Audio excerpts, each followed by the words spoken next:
Assalamualaikum warahmatullahi wabarakatuh. Perkenalkan, nama saya Rahmadani Primananda. Saya adalah dosen di Teknik Komputer, Fakultas Ilmu Komputer, Universitas Brawijaya. Pada kesempatan kali ini, saya akan mempresentasikan tentang PDD UKT-PT di bidang pengajaran untuk sertifikasi dosen tahun 2023. Izinkan saya untuk mengambil salah satu mata kuliah yang saya ampu, yaitu mata kuliah Arsitektur dan Organisasi Komputer atau AOK. Nanti akan saya sampaikan terkait beberapa aspek. Yang pertama nanti adalah aspek deskripsi mata kuliah ini dan juga subjek PMK yang akan dibahas. Kemudian yang kedua adalah penilaian terkait dengan delivery, interaction, dan assessment. Dan yang ketiga nanti adalah implementasi dari delivery, interaction, dan assessment ini dalam cuplikan mengajar saya. Yang pertama adalah deskripsi dan juga subjek PMK pada RPS mata kuliah Arsitektur dan Organisasi Komputer. Jadi mata kuliah ini itu dilakukan pada semester genap. Kemudian dia sifatnya atau mata kuliahnya adalah sifatnya wajib dengan bobot kredit 3 SKS. Kemudian CPMK yang ada di mata kuliah ini adalah yang pertama, mahasiswa mampu menjabarkan sejarah perkembangan evolusi komputer. Jadi mulai dari komputer di awal terciptanya komputer dulu sampai saat ini. Kemudian mahasiswa mampu menjabarkan arsitektur dan organisasi dari prosesor atau CPU sebagai core pada komputer kita. Kemudian yang selanjutnya, mahasiswa mampu menjabarkan arsitektur dan organisasi dari memori. Mulai dari nanti ada memori cache, memori internal, dan memori eksternal. Kemudian yang selanjutnya adalah mahasiswa mampu menjabarkan antarmuka dari I/O dan peripheral-peripheral yang terhubung pada komputer.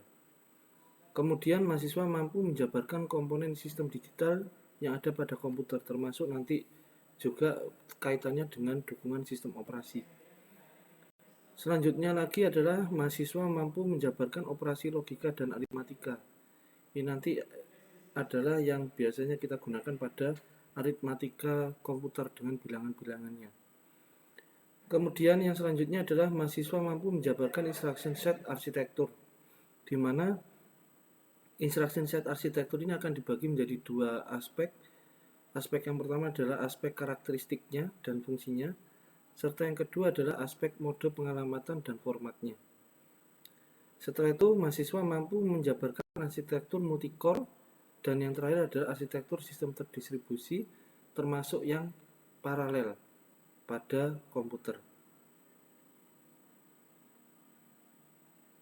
Kemudian deskripsi pada mata kuliah ini adalah membahas tentang arsitektur dan organisasi komputer yang terdiri dari prosesor, memori, I/O, instruction set arsitektur, dan perkembangan komputer terkini dengan multicore, distributed, serta satunya tadi adalah paralel.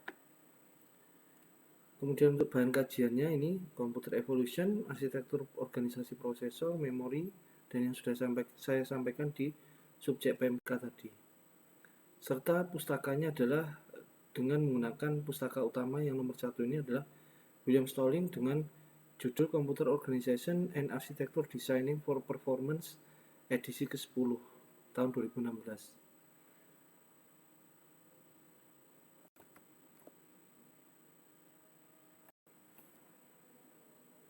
Aspek selanjutnya yang akan saya jelaskan di sini adalah aspek delivery, interaction, dan assessment. Yang pertama adalah aspek delivery terlebih dahulu. Di aspek delivery ini, mahasiswa akan menerima kuliah luring ya, secara langsung tatap muka dengan dosen atau dengan saya, dan juga bisa melalui daring melalui LMS E-Link UB ASID dengan metodenya adalah ceramah dan juga diskusi. Diskusi ini tentunya nanti akan berhubungan dengan interaksi. Nah, kemudian di LMS ini nanti akan ada video ajar. Jadi video ajar ini merupakan salah satu bentuk penyampaian materi selain secara luring. Jadi seperti ini di dalam e-link ya. Jadi di e-link di sini di mata kuliah AUK ini sudah ada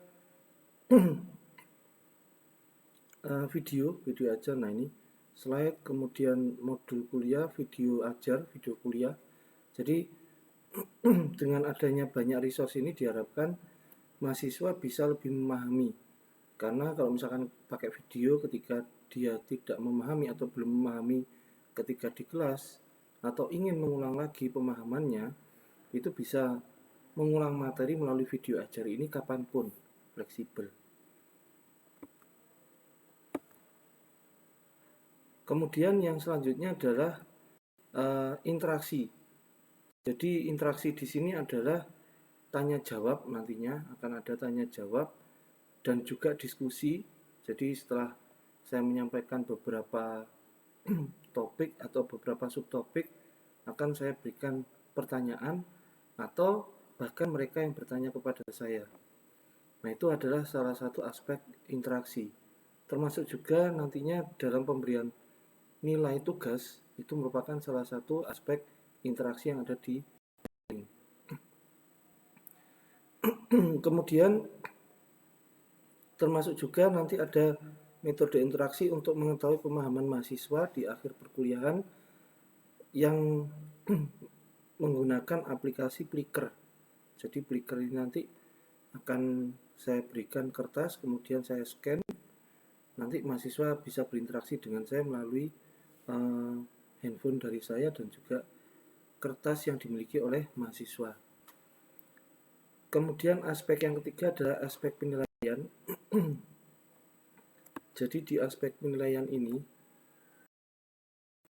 ada beberapa komponen yang bisa kita lihat di sini. Nah, komponennya adalah nilai akhir. Ya, nilai akhirnya adalah mulai dari tugas 20%. Nah, tugas ini termasuk lembar kerja yang mana lembar kerja ini akan diberikan sejumlah 20%, ya. Lembar kerja ini diberikan pada saat tiap minggunya atau tiap pertemuan. Kemudian yang selanjutnya adalah kuis 25%, UTS 25% dan UAS 30%.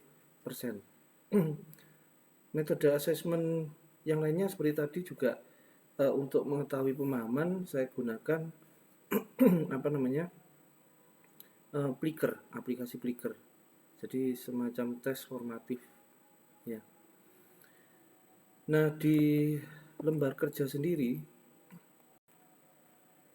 di lembar kerja di sini, ya, ini akan ada di setiap pertemuan. Nah, ini di lembar kerja ada di setiap pertemuan. Jadi ini merupakan salah satu metode assessment yang ada di mata kuliah AUK.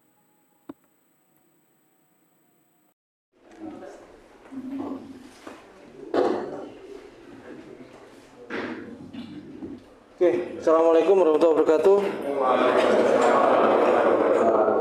Ya, selamat pagi semuanya. Kita di sini sekarang ada di mata kuliah Arsitektur dan Organisasi Komputer AUK dengan bab 7, yaitu adalah input output. Jadi nanti harapannya di pertemuan ini ya kalian bisa menjabarkan antarmuka dari I/O dan juga peripheral lainnya. Peripheral itu ya seperti misalkan printer, kemudian keyboard, mouse dan sebagainya. Termasuk juga nanti akan kita bahas bagaimana sih supaya printer, mouse, keyboard ini bisa tersambung ke komputer kita. Ya, dengan menggunakan apa? Yang namanya nanti adalah I/O modul. Nah, kemudian di sini ya itu merupakan bagian dari CPMK. Kemudian materinya nanti kita mulai dari sistem I/O itu sendiri apa, kemudian interface-nya nanti pakai I/O modul, Ya, dan juga nanti ada istilahnya I/O driver, dan teknik-teknik untuk I/O itu nanti ada interrupt driven, ada program I/O, dan yang paling sekarang kita gunakan saat ini itu adalah DMA, ya, Direct Memory Access. Karena nanti DMA ini tanpa ada keterlibatan di dalam prosesnya I/O, hanya terlibat di awal dan akhir proses saja. Ya. Oke, jadi pada dasarnya I/O ini merupakan elemen penting dari sebuah komputer selain CPU, memori, beserta hierarki memori kemarin ya, mulai dari register paling atas sampai ke storage paling bawah. Nah, setelah itu baru kita membahas tentang I/O ini. Nah, dari sisi I/O itu sendiri ya, modul I/O itu bukan hanya merupakan konektor sederhana yang menghubungkan dengan perangkat dan base system, tapi juga berisi logis. Kenapa? Karena di sini misalkan ya, dari sebuah kecepatan prosesor ya dengan I/O device, atau ini bisa dikatakan sebagai peripheral. Nah, ini kan harus ada konektornya di sini atau penghubung. Oleh karena itu dibutuhkan yang namanya I/O modul, atau bahasa lainnya adalah I/O controller. Nah, kenapa kok butuh I/O modul? Pak, kenapa nggak langsung aja Pak dari komputer, dari printer itu langsung ditancapkan ke komputer? Ya, harus ada interface-nya. Interface-nya berupa apa?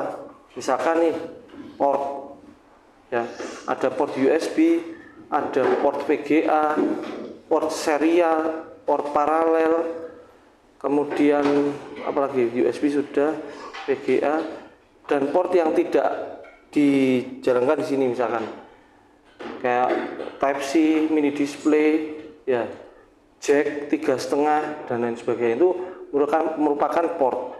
Makanya port itu nanti yang akan dikelola di dalam I/O modul ataupun I/O controller. Ya. Ada lagi konsep yang namanya I/O driver. Sebelum sini kita masuk ke I/O driver dulu. Nah, kalian pasti kalau mau install perangkat peripheral, entah itu misalkan apa, printer, ya, apakah drivernya VGA card maksudnya. Nah, itu kan kalian harus menginstal dulu yang namanya I/O driver. Nah, yang saya tanyakan di sini, kira-kira apa sih bedanya antara I/O driver dengan modul? Kalau modul itu tadi kan portnya. Kalau I/O driver itu apanya kira-kira? Coba yang tahu angkat tangan. Kan kalian pasti misalkan ya driver.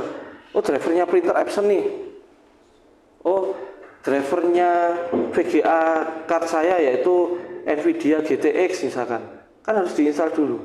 Nah, apa sebenarnya I/O driver itu? Coba angkat tangan.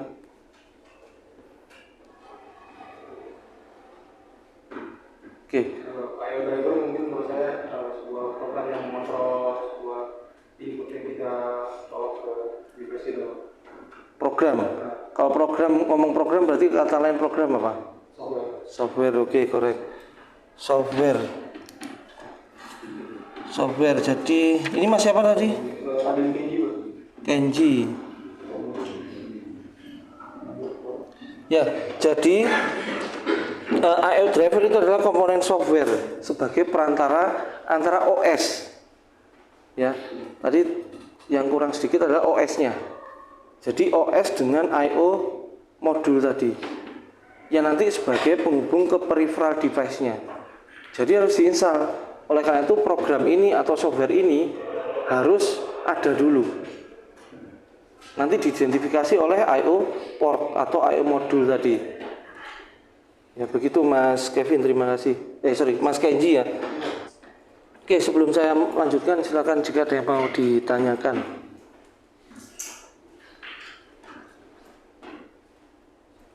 Silakan. Belum ada. Oh, Mas Kenji lagi.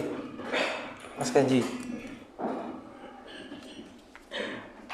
Mau saya tanya ini Pak, kan pot-pot itu banyak juga ya, cuman di aplikasi itu kayak ujung-ujungnya mungkin dari pakai HDMI atau yang 3,4 yang 3,5 gitu bisa ada adapternya gitu Pak, adapter mungkin ke USB gitu. Nah, kenapa di awal kita perlu, kenapa para ya apa namanya inovasi itu membuat banyak pot, padahal ujung-ujungnya sebenarnya bisa memakai universal system bus gitu.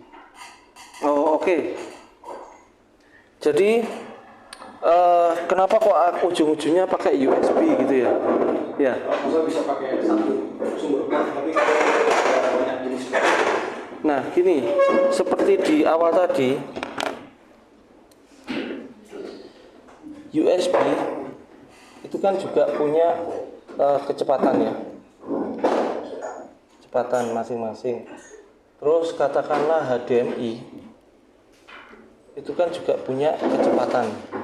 Kecepatan ini maksudnya kecepatan dalam mentransfer data atau membaca data, termasuk juga menulis ya. Terus port VGA juga punya kecepatan sendiri. Formatnya juga tentu berbeda. Format juga berbeda. Nah terus kenapa sih kok vendor-vendor nggak bikin apa yang namanya? Kok nggak bikin USB semuanya? Nah sekali lagi, ini butuh yang namanya interfacing atau butuh namanya konversi. Tidak semua perangkat itu sesuai dengan kondisinya USB. Ada komputer jadul misalnya, kayak punya saya ini, nggak punya port HDMI. Kenapa? Karena dulu belum ada namanya HDMI, belum ada teknologi HDMI. Nah terus bagaimana supaya saya bisa melakukan presentasi seperti ini kalau tidak ada HDMI?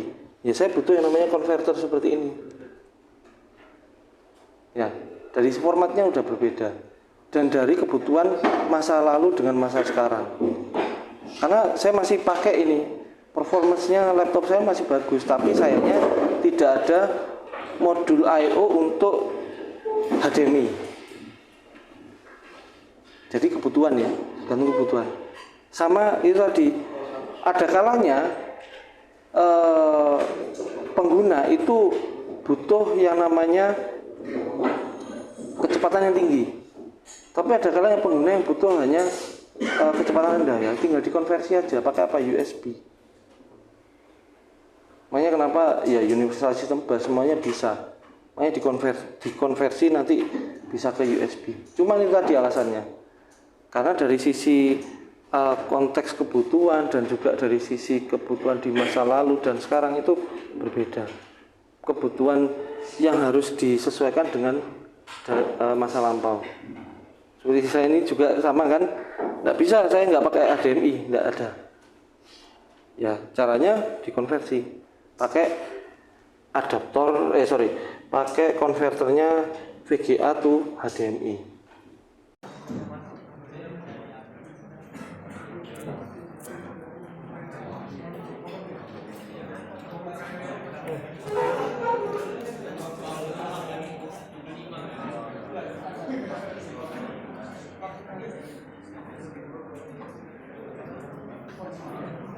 Oke, silakan dijawab.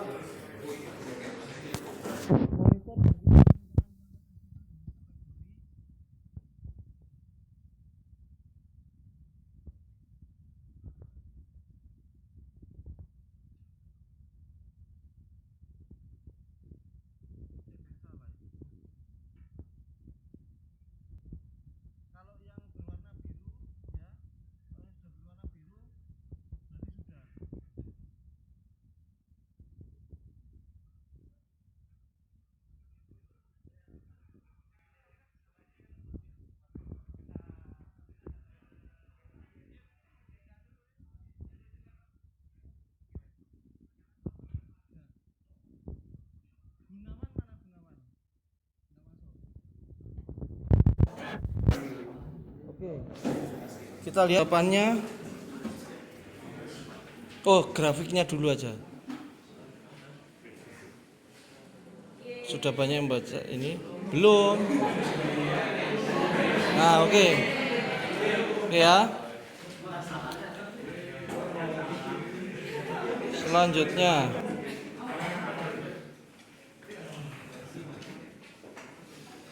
port USB merupakan salah satu jenis komponen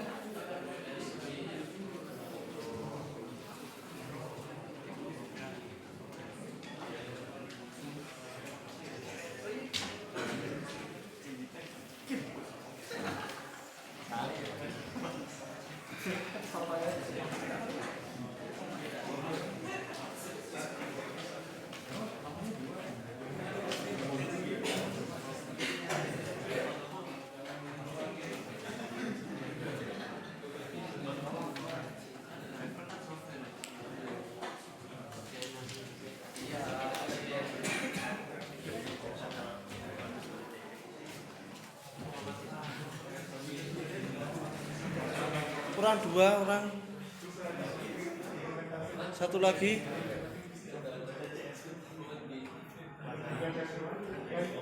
Oke. Itu ya. Kita cek grafnya dulu. Apakah benar?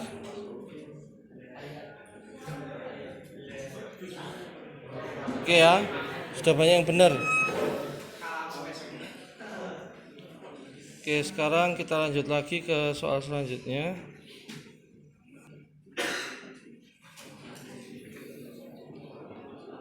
Jika peran CPU tidak banyak interupsi dan hanya terlibat awal dan akhir, merupakan jenis teknik. Nggak usah saling ngasih tahu lo ya, percaya diri sendiri. Masih ada yang salah ternyata. Karena kalau salah berwarna merah, benar berwarna hijau. Yang hanya tahunya dari sini hijau dan merahnya.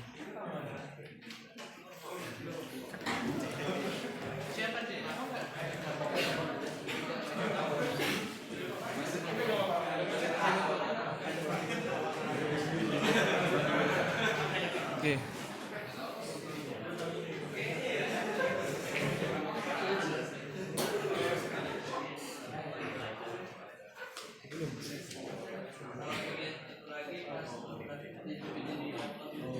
Oke. Kita lihat. Banyak yang jawab DMA. Oke ya. Memang DMA. Oke, next question.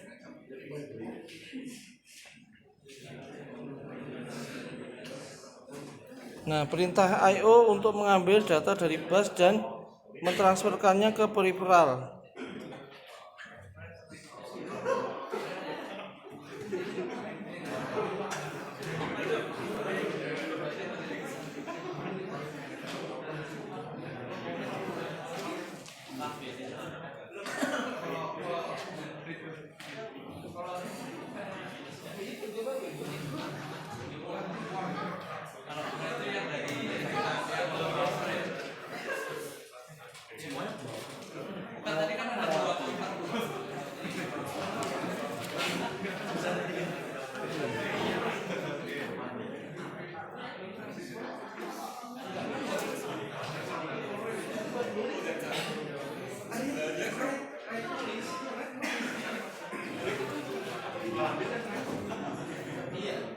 Mas ketutupan.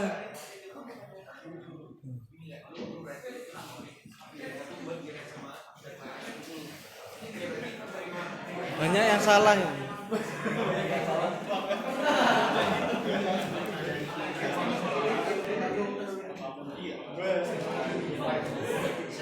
Nah, ya kan? Tadi kan sudah saya tekankan terus kan itu, padahal write read ini loh beda. Sudah ada kuncinya.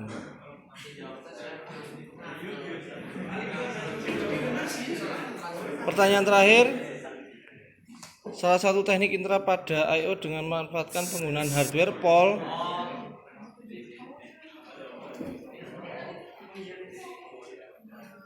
Hardware POL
Kita cek apakah benar. Benar ya? Ya. Sekarang kita cek hasilnya.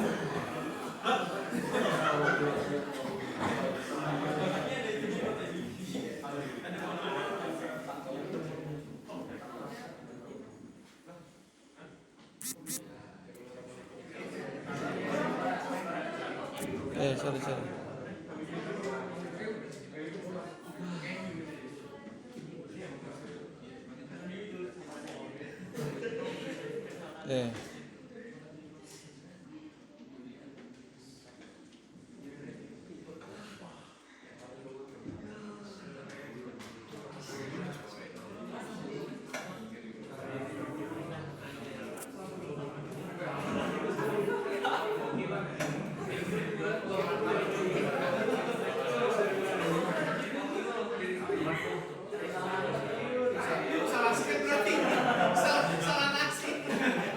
Ini hasilnya 100% ya. Jadi sudah banyak yang 100%. Berapa? Oh, 80% yang banyak ya. Oke, seperti itu ya. Jadi sudah tidak ada yang 40% lah. Oke, ya sudah 60%.